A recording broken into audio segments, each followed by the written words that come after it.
Hello and welcome to another edition of Autocar India's Quick News, your weekly roundup of everything new in the automotive industry.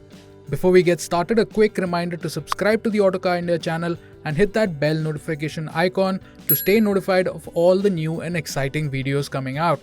We kick things off with Maruti Suzuki. The Baleno has scored 4 stars in the Bharat NCAP crash test. BNCAP tested all 4 variants of the Baleno, the Sigma, Delta, Zeta and Alpha.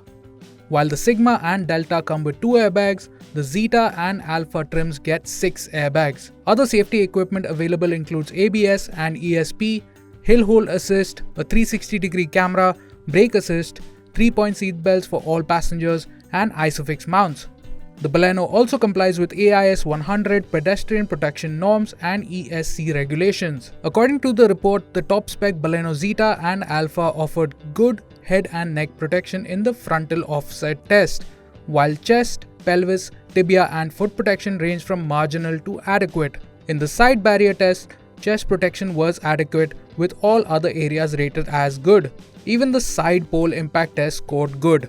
The entry-level Sigma and Delta trims also showed similar results in the frontal and side pole tests. However, in the side barrier test, head and neck protection was rated adequate and chest safety marginal, likely due to the absence of side and curtain airbags. Child occupant protection scores remained identical across all variants. The Maruti Suzuki Dzire was also tested by Bharat NCAP and scored a 5-star safety rating. Notably, it also scored 5 stars in the global NCAP testing last year. BNCAP tested the Dzire's base LXI trim, which comes equipped with a robust safety suite comprising 6 airbags, ESC, hill hold assist, ABS with EBD, ISOFIX mounts, 3-point seat belts with reminders for all occupants, reverse parking sensors, overspeed alerts, rear defogger and more. In the frontal offset test, the Dzire offered good protection for the driver's head, neck, pelvis, thighs and feet, while the chest and tibias were rated marginal and adequate. For the co-driver, most areas scored good with adequate ratings for the chest and right tibia. The side pole and side barrier test showed good protection all around, except for an adequate chest rating in the barrier test. In the child occupant test, the Dzire scored 23.57 points with CRS. Side impact protection for both the 18-month-old and 3-year-old dummies was a full 4 out of 4. Frontal scores were 8 out of 8 for the 18-month-old and 7.57 out of 8 for the 3-year-old. Hyundai is planning to bring the Bayon compact SUV to India next year to compete with the Maruti Suzuki Fronx. The Bayon is expected to be powered by a brand new 1.2-litre turbo petrol engine. The new engine will slot in between Hyundai's current 1-litre turbo petrol and the 1.5-litre turbo petrol. This 1.2-litre turbo petrol will offer greater torque and drivability than the 1-litre unit, while being more compact and fuel efficient than the 1.5-litre motor. It's also engineered to be hybrid ready. Transmission options could include a dual-clutch automatic or an eCVT depending on the use case. Up front, the Bayon looks a lot like the Verna with a split headlamp setup, a slim LED strip on the bonnet and angular lamps below. A wide honeycomb air dam, silver accents and black cladding add to the SUV look. From the side, it gets 17-inch diamond-cut alloys and sharp creases. At the rear, there's a blacked-out panel with boomerang-shaped tail lamps linked by an LED strip, plus black cladding and silver trim on the bumper. The Bayon's all-black cabin borrows heavily from other Hyundai models, with a 4-spoke steering wheel, a 10.25-inch infotainment screen, a 10.25-inch digital cluster, and familiar HVAC controls. Features include wireless charging, connected car tech, over-the-air updates, fast-charging USB-C ports, ambient lighting, ADAS, an 8-speaker Bose sound system, and a 411-litre boot.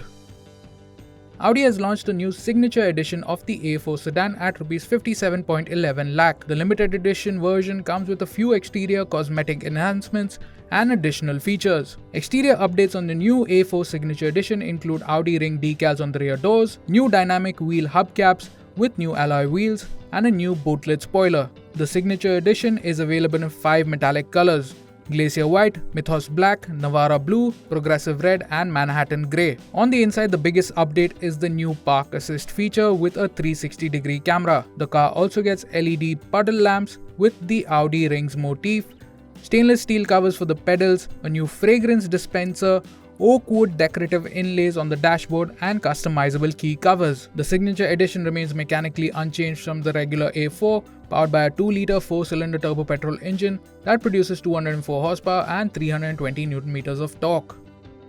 Jeep has launched their own Signature Edition of the Grand Cherokee at Rs 69.04 lakh.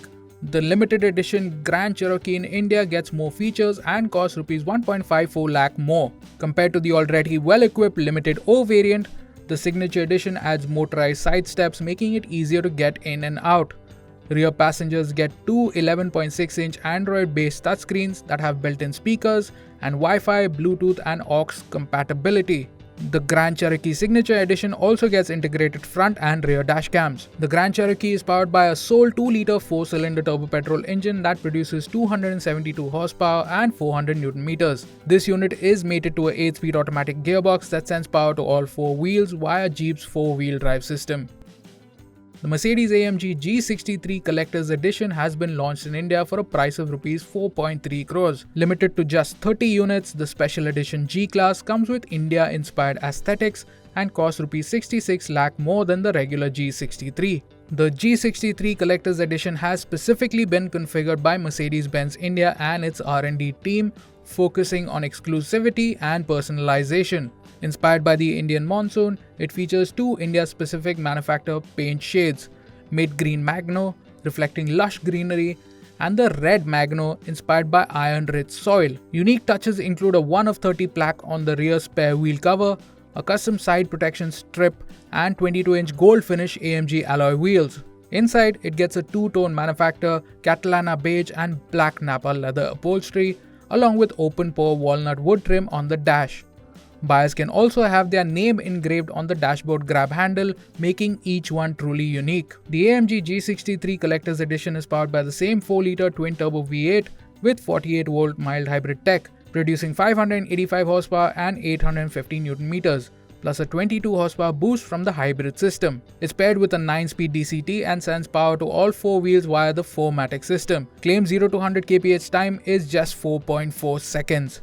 The G63 Collector's Edition will only be made available to Mercedes' existing top-end customers. Mercedes has assured there will be more such India specials based on other high-end Mercs in the future.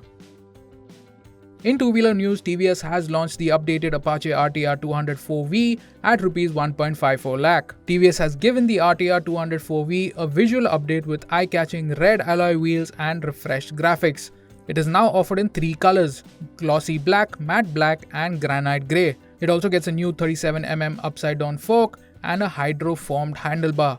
Apart from these, the design remains unchanged. The bike continues to be powered by a 197cc single-cylinder oil-cooled engine that makes the same 20.8 horsepower and 17.25 Nm as before. However, this motor is now compliant with the latest OBD2B emission norms. Royal Enfield has dropped the official images of the Himalayan 750 alongside the Him E being extensively tested up in the mountains. The Himalayan 750 sports a half fairing with a familiar LED headlamp, consistent with the earlier test mules seen overseas. Key features include new trapezoidal mirrors, dual front disc brakes and a 19-17-inch spoke wheel setup. It also gets a taller windscreen and the same TFT dash as the Himalayan 450, mounted in a tower-style layout. There is a single upswept exhaust and the fuel tank appears noticeably larger than the 450s. Overall, the 750 gets beefier bodywork and better wind protection, leaning more into a traditional ADV look. The Himalayan 750 is expected to use a larger engine based on the 650cc air oil-cooled parallel twin. In its current tune, the 650 makes 47 horsepower and 56.5 Nm, but we expect significantly higher figures for the 750. The Him E prototype seen alongside the 750 was equipped with knobbly tires, upside-down fork, and a single pedal disc brake. However, Royal Enfield has previously suggested that this electric prototype is not meant for near-term production, but is serving as an EV test bed. Royal Enfield has not confirmed a clear timeline, so it remains to be seen exactly when the Himalayan 750 will hit showrooms. And that's a wrap for Quick News this week. Thank you so much for watching. We'll see you again next week.